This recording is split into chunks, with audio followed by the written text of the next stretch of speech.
Yeah, I think just staying bought into our principles and who we've been in these past 5 games, I think we've shown, that we can compete with those top-level teams and not really getting caught up in where they lie in the table, more still focusing on us and doing what we've been doing the past few games is kind of our focus right now. In the last 5 games, you're actually tied with Kansas City for the most points in that run. Does that give you confidence going into their house in this matchup? Yeah, I think 100% it does. Looking at that stat, it shows that we can compete with them. And I think it's sometimes when you play a team like this that is sitting number 1 with a lot of points ahead of everyone, sometimes you get caught up with what they're doing rather than what you're doing. And we need to make sure we don't do that. And they've got a few really big threats. Everyone knows Chewinga, everyone knows Bia, everyone knows Dabinia, shutting those down, but also staying to who we are. How important is it in a match like this to just go out there and play well and then just let the results? You have to play well, right? Against a team like this, you can't have a game where you slip off and fall off and lose yourself, because this is a team that will take advantage of that. And so I think just keeping the team focused, sticking to our game plan is going to be key.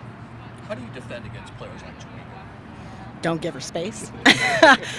You know that she's a threat in behind. She's probably one of the fastest players, if not the fastest player in the league. And so you have to make sure that you are not getting caught. Like last game, for example, I tried to do an offside trap. You cannot do an offside trap with Chewinga. So making sure that we are always aware of that bigger ball threat and reading the ball, reading the play, and looking for that and seeing if we can make them not do that. Wild result at Kansas City last year, Savannah's late equalizer, just getting the point out there last year, helping this year at all, or is it something you just have to past? No, I think this team, we get excited to play in Kansas City. Bev touched on it a little bit. Going to that atmosphere and what they create there, it kind of feeds into our energy. We enjoy it. And while it's probably good for them to have that and they think it's a home field advantage, we love it too, and so we're excited to go there, play there in front of those fans, and it would be incredible to take those points in front of that kind of crowd. Speaking of that, last year, Grayson was the first team to take points off of their new stadium at home in Kansas City. This year, they haven't dropped points at home again, so it's another opportunity to do the same. It's a challenge, right? We've created all these standards, all these boxes to tick this year. And so I think that just shows this team loves a challenge. We're up for a challenge. Give it to us. So we're excited. Hopefully we can go there and do that, and hopefully we can use that energy for our energy. Arin, winning 4 of the past 5, have you noticed a change in the mood in the locker room or the training field?